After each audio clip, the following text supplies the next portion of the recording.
Quero estar cumprimentando-os com a paz do Senhor. Quem vos fala aqui é o pastor Paulo Delaiese. Estamos agora no nosso início do nosso resumo aula do primeiro trimestre de 2019. Aqui no nosso canal do YouTube já adentramos a 2019. Quero fazer um convite para você que ainda não está inscrito no nosso canal a se inscrever. Digite lá paulo.delaiese, se inscreva, curta, faça um comentário, envie os nossos vídeos aos seus amigos no Facebook, no Twitter, no Instagram, também no WhatsApp. Envie aos seus contatos e peça para eles se inscreverem, pois assim você nos ajuda a levar uma mensagem de esperança.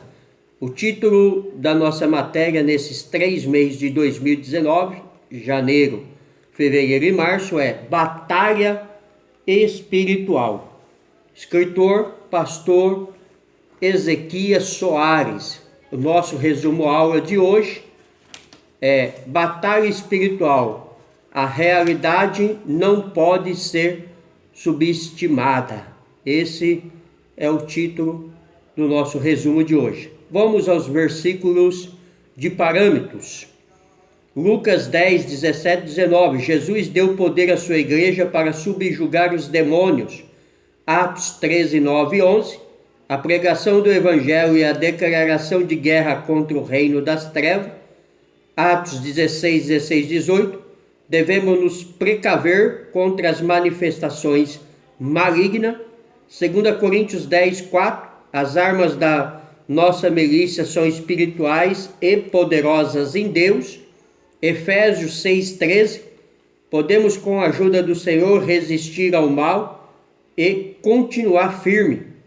E ainda Tiago 4,7. Duas coisas importantes: submissão a Deus e resistência ao diabo. Esses são os versículos de parâmetro da aula de hoje. Nosso textual está baseado em Mateus 26, 41. Vigiai e orai para que não entreis em tentação. Na verdade, o espírito está pronto, mas a carne é fraca. A nossa verdade prática diz assim: a batalha espiritual é uma realidade bíblica que consiste na luta contínua da igreja contra o reino das trevas.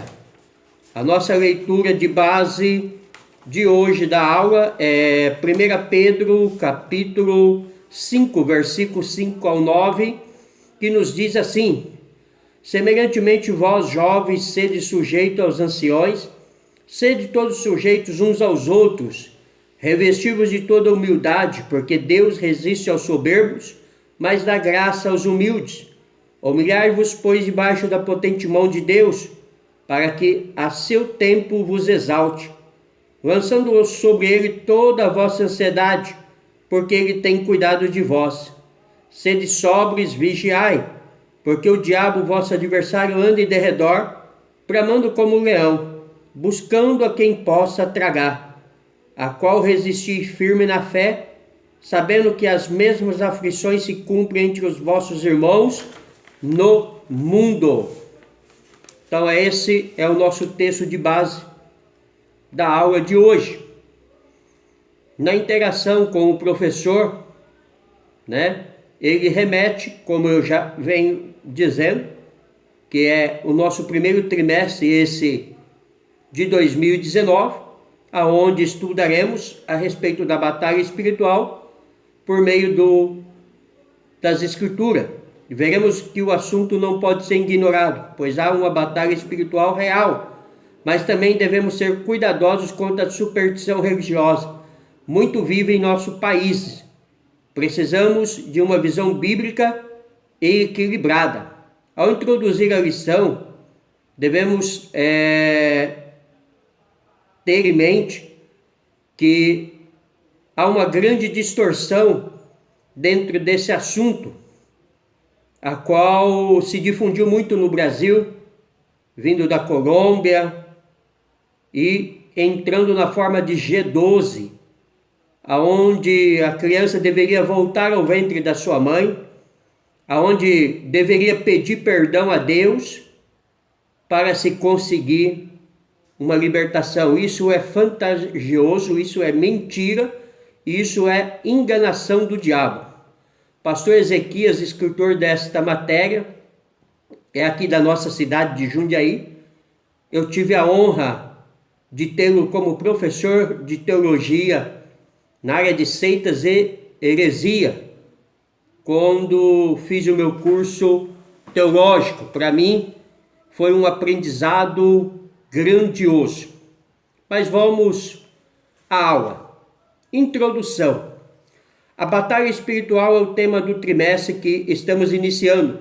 Basta uma olhada na leitura diária para confirmar a menção do assunto nas Escrituras. Mas existe uma onda extravagante que surgiu na década de 1960 e que tenta se passar por batalha espiritual. A presente lição apresenta o equilíbrio doutrinário que servirá como ajuda para ninguém subestimar o assunto. Primeiro, batalha espiritual. A autêntica batalha espiritual tem fundamentos bíblicos, mas nem tudo que se diz ser batalha espiritual tem a sustentação nas Escrituras. Conceito de batalha espiritual para entendermos o assunto. A Bíblia afirma que todo mundo está no maligno, 1 João 5,19.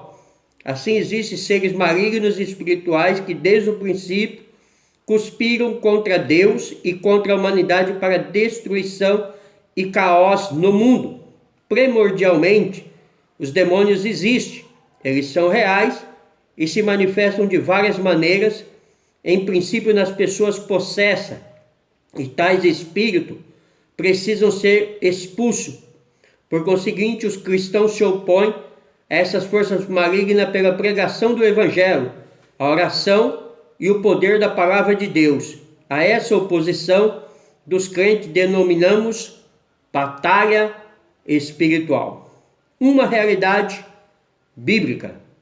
O tema principal da primeira epístola do apóstolo Pedro é o sofrimento do crente por causa do nome de Jesus. Esse sofrimento resulta da nossa contínua luta espiritual contra o pecado e contra o diferentismo religioso. Mas ao encerrar a sua epístola, o apóstolo esclarece que tudo isso parte de Satanás e seus agentes. Sede sóbrios e vigiais, porque o diabo, vosso adversário, anda em derredor, bramando como um leão e buscando a quem possa tragar. Versículo 8 de 1 Pedro, a qual estamos lendo. O que não é batalha espiritual? Precisamos saber para não sermos enganados por esse falso movimento do G12. O que geralmente se chama de batalha espiritual para alguns é um modelo não bíblico e nocivo à fé cristã. Os mentores dessa doutrina pinçam a Bíblia aqui e ali e adaptam as passagens selecionadas para ajustá-la às suas próprias experiências. Trata-se de uma cosmovisão abrangente de culturas antigas, como a da Mesopotâmia e do Egito, influenciada pela magia e pelo ocultismo. Era na época um mundo cheio de forças ocultas, em que os homens viviam procurando se proteger de deuses e demônios malévolos. É uma estrutura muito próxima do ocultismo contemporâneo, com a doutrina dos espíritos territoriais, maldição hereditária, ou de família com os rituais de libertação. Então aqui está o pano de fundo, aonde surgiu muitas das heresias dentro da batalha espiritual. O subsídio didático pedagógico traz-nos esclarecimento que nos diz que após introduzir a lição, o pastor Ezequias Soares, ele traz-nos de pano de fundo uma verdade sobre esta batalha espiritual, a que realmente existe e a que não existe, que é apenas invenção de mentes diabólicas. Temos aqui em mãos um livro do pastor Ezequias, escrito por ele, a qual vai ser até indicado aqui nessa lição, Manual de Apologética Cristã. Aqui você pode defender a sua fé como diz Judas. Tópico 2. Principais crenças peso da batalha espiritual. As inovações mais chocantes que se prega por aí são o mapeamento espiritual, a maldição hereditária e a ideia de que um salvo pode ser possuído pelos demônios. Então isso é o que se prega dentro dessa suposta batalha espiritual. E por que dizemos que é heresia? Porque, no meu ver, pastor Paulo Delagnese, um cristão verdadeiro que está com a sua vida no altar, na presença do Senhor, não pode ser tocado por demônio. Ele pode até ser influenciado por demônio e tocado por demônio, mas se ele estiver fora da posição de homem e de mulher de Deus, se ele estiver em pecado, se ele estiver enganando, se ele estiver brincando de ser cristão. Não estou dizendo que não somos tentados pelo diabo, somos tentados sim. Isso a Bíblia nos garante e diz que isso acontece, mas ser tentado é diferente de ser possuído pelo diabo. Então, cristão verdadeiro não pode ser possuído pelo diabo, pois na vida do cristão verdadeiro habita o Espírito Santo, e aonde o Espírito Santo está, não tem espaço para o diabo. Isso tem que ficar claríssimo. Mapeamento espiritual. Veja o que eles difundem dentro dessa suposta doutrina antibíblica e diabólica. A doutrina consiste na crença de que Satanás designou seus colegionários para cada país, região ou cidade. O evangelho só pode prosperar nesses lugares quando alguém cheio do Espírito Santo expulsa esse espírito maligno. Em decorrência disso surgiu a necessidade de uma geografia espiritual ou mapeamento espiritual. Os espíritos territoriais são identificados por nomes que eles mesmos teriam revelado com as respectivas regiões que eles supostamente comandam. E essas pessoas acreditam que tudo isso se baseia na Bíblia, tendo como base Daniel 10, 13 e 20 e Marcos 5, 10, o que é erroneamente uma doutrina antibíblica. E por isso você vê, às vezes, alguns pregadores, até mesmo em grandes congressos, gritando em altos pulmões: eu amarro o demônio não sei da onde, eu expulso o demônio não sei de que país, de que lugar, de que localidade. Tudo isso é balela, tudo isso é show, tudo isso é para se autopromover como alguém espiritual, tá? Não precisamos desse showmício com o nome do Senhor. O que aconteceu no caso de Daniel e Marcos foi um caso específico. Não devemos fazer disso uma doutrina como essas falsas crenças e essas falsas religiões criaram. A maldição hereditária é outro ponto fundamental deles. A doutrina resume-se nisso. Se uma pessoa tem problemas com adultério, pornografia, divórcio, alcoolismo ou tendências suicidas, é porque no passado alguém de sua família, não importa se avós, bisavós, tataravós, teve esse problema. Desse modo, a pessoa afetada pela maldição hereditária teve, em primeiro lugar, descobrir em que região seus ancestrais deram lugar ao diabo. Uma vez descoberta a tal geração, pede-se perdão por ela e dessa forma a maldição de família será desfeita.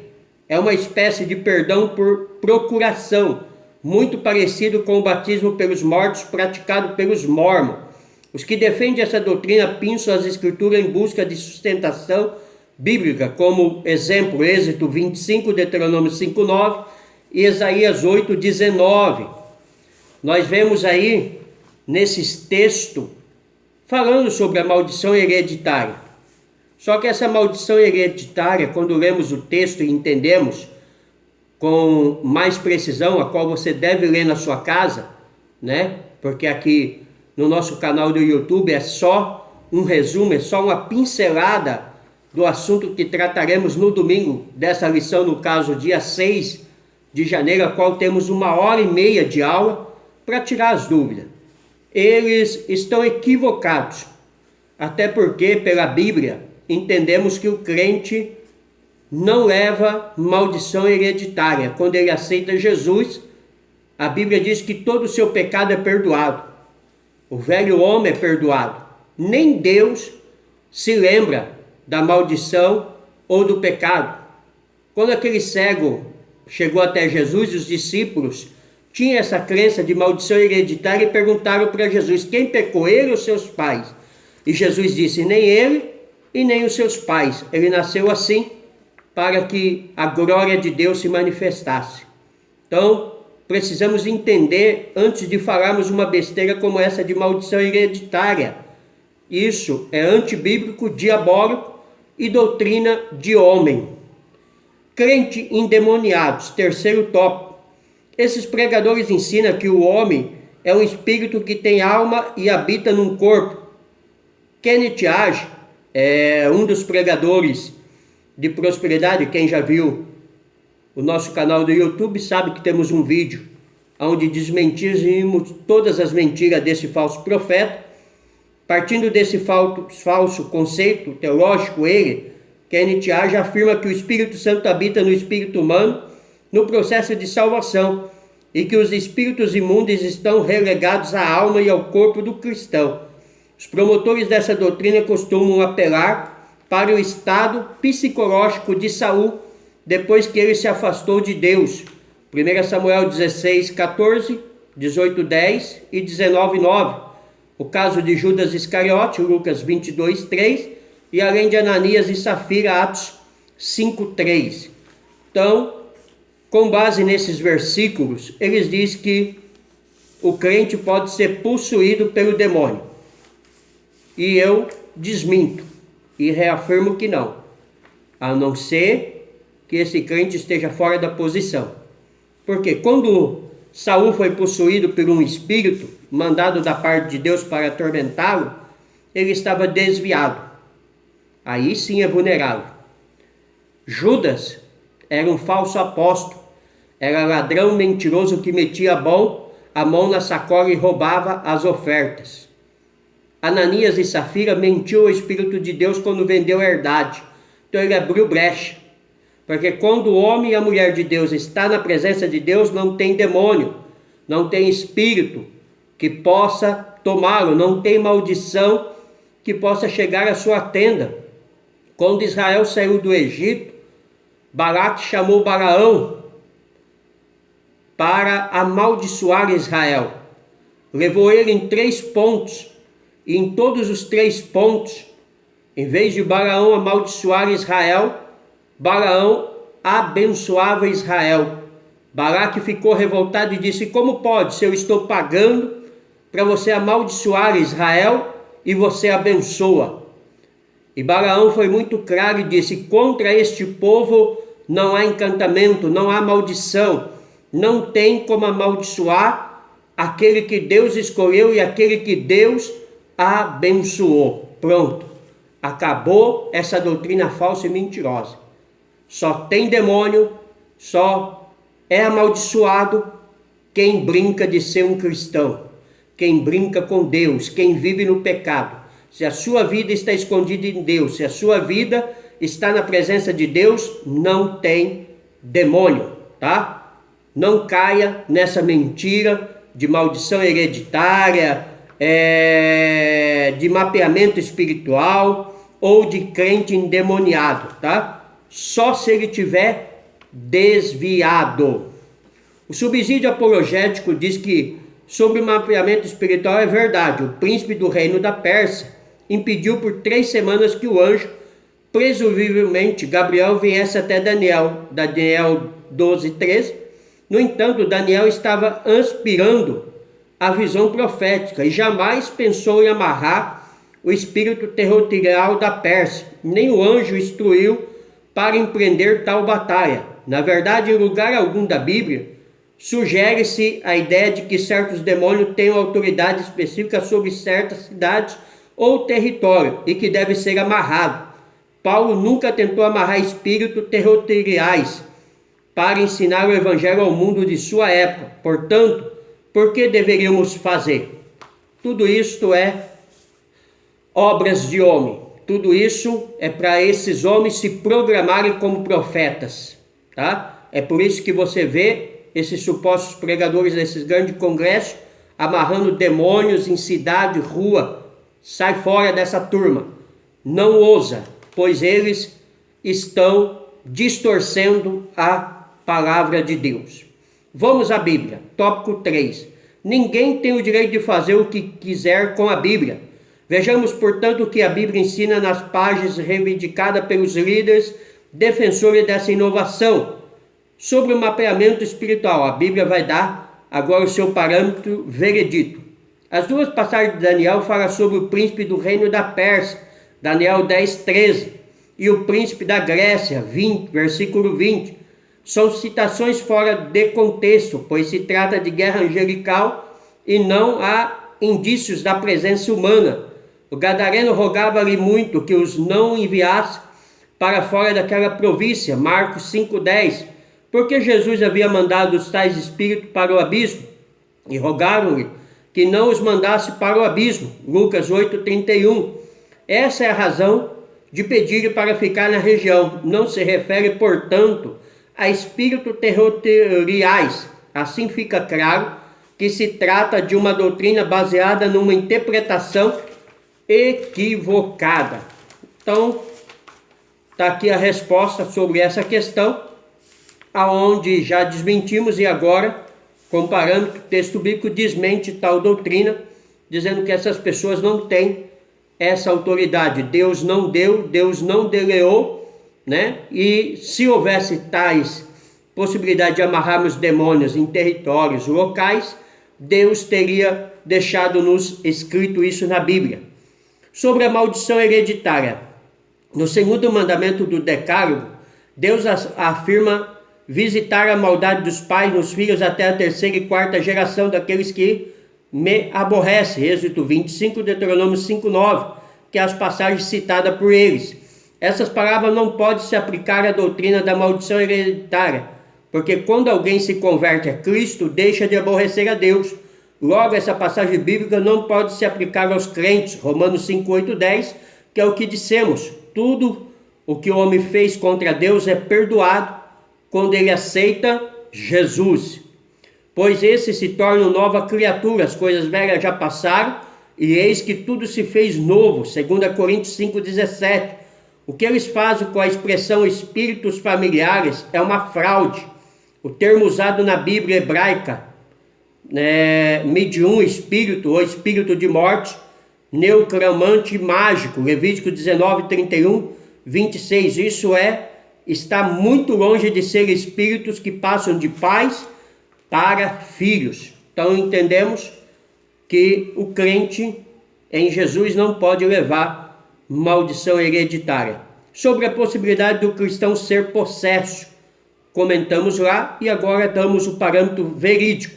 É bom lembrar que Saul já estava desviado nessa época, 1 Samuel 15, 23, como dissemos. Além disso, a Bíblia não fala de demônio, mas que o assombravam um espírito mau da parte do Senhor, 1 Samuel 16, 14. Quem foi que disse que Judas Iscariote era crente? Foi Jesus quem disse: não vos escolhi a vós os 12, e um de vós é o diabo. E isso dizia ele de Judas Iscariote, João 6, 70, 71. E quanto a Ananias e Safira, a Bíblia declara que eles mentiram ao Espírito Santo e que não ficaram possessos.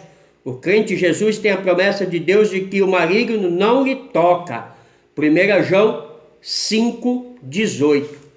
Então aqui está a resposta do que falamos lá atrás. Se você tem Deus, o diabo não pode tocar em você. O diabo provar Jó, ele teve que pedir permissão a Deus. E ele só fez o que Deus permitiu. Então, não precisa ficar com medo, não precisa acreditar nessas doutrinas antibíblicas e diabólicas pregadas por esses supostos homens de Deus. O homem segundo a Bíblia. Jesus disse que o espírito não tem carne nem ossos. Lucas 24, 39. Se o espírito não tem carne nem ossos, logo se conclui que não é verdade que o homem seja um espírito. A Bíblia declara que Deus formou o homem do pó da terra e soprou em suas narinas o fôlego da vida, e o homem foi feito alma vivente, Gênesis 2:7. Isto mostra que o ser humano é uma combinação do pó da terra com o sopro de Deus. O Senhor Jesus se fez homem, pois o verbo se fez carne, João 1:14. Então aqui está mais uma vez desmentindo essa falsa doutrina da batalha espiritual. Subsídio bíblico. Entre esses dois momentos na narrativa está a estranha conversa entre Jesus e o demônio, no versículo 16, no 6 ao 12, e no versículo 10. E roga-lhe muito que os não enviasse para fora daquela província. Então, de novo, no versículo 12. E todos aqueles demônios lhe rogaram, dizendo: manda-nos para aqueles porcos, para que entremos nele. A imagem está desamente acondicionada com refletida a submissão e humilhação. Entroçada com a imagem de messura está o fato de que o demônio tenta ameaçar e dominar. Jesus deixando escapar o nome e o título do Senhor, no versículo ser chamado por legião, porque somos muito, versículo 9, talvez mais distintivo seja o uso que os demônios fazem da linguagem de libertação se dirigir a Jesus. Conjuro-te por Deus que não nos atormente, versículo 7, antes do tempo, ou seja, antes do julgamento final, onde eles serão lançados no lago de fogo. Essa expressão é frase técnica, usada por exorcista e não desempenho do exorcismo. Que estranho que tal linguagem fosse usada por um demônio. Que esquisito que Jesus concedesse o pedido do demônio. No versículo 13, estas imagens são fundidas num tipo de quebra-cabeça narrativo. Há algo mais do que os olhos percebam, mais que vê. Este algo mais é batalha pela alma humana, na luta entre o povo da cidade, o homem e o demônio. Está claro quem até agora tem vencido. O poder selvagem do endemoniado é compendiado nas correntes quebradas, e nesse animal humano que se esquiva da sociedade e lacera as próprias carnes à noite, ruiva, em agonia, num cemitério.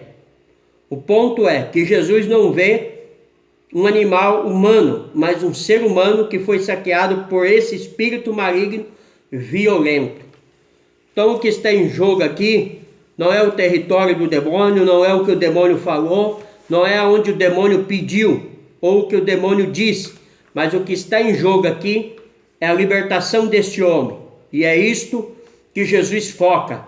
Quando Jesus permite que aqueles demônios entrem aos porcos, aqueles porcos se lançam, despenhadeiro, morre afogado, aqueles demônios ficam então sem o local a qual eles pretendiam ficar. Mas este homem é liberto pela autoridade do nome de Jesus. E glória a Deus por isso. Conclusão. A necessidade de equilíbrio para que o exagero dessas aberrações doutrinárias não leve o crente ao citismo, porque a batalha espiritual existe e ninguém deve subestimá-la. Os fatos estão registrados na Bíblia e nenhum cristão ousa negar essa realidade. Por outro lado, os crentes devem ter maturidade suficiente para não entrar no fanatismo, mas discernir entre o que é verdadeiramente espiritual e o que é manipulação esotérica. Então, o crente em Jesus, ele precisa ponderar os pontos, tá? Existe a batalha espiritual, existe a ação dos demônios, sim, a Bíblia não nega, mas existe por trás disso homens e mulheres que são manipuladores da verdade e que usam de engano, usam de exorcismo para exorcizar o diabo. Deus não perde tempo falando com o diabo. Jesus não perde tempo falando com os demônios, entrevistando os demônios e perguntando para eles de onde eles é ou como eles agem. Jesus os expulsa. E essa mesma autoridade ele deu a mim e a você, que no nome dele expulsaríamos os demônios e eles teriam que sair. Então não caiamos nessa mentira desses falsos profetas. Amém? Deus abençoe a todos. Pastor Paulo de São Paulo, Jundiaí. Se você ainda não está inscrito no nosso canal do YouTube, se inscreva. Digite lá paulo.delagnese, compartilhe os nossos vídeos no Facebook, no Twitter, no Instagram, no WhatsApp. Envie aos seus amigos, aos seus contatos. Peça para eles se inscreverem, pois assim nos ajuda a levar uma palavra de esperança, como essa, um ensinamento. Nosso canal do YouTube tem mais de 200 vídeos. Temos materiais apologéticos, temos materiais de família e temos o nosso resumo da escola bíblica como esse. Que Deus o abençoe, juntamente com a sua família. Um grande beijo no coração de cada um.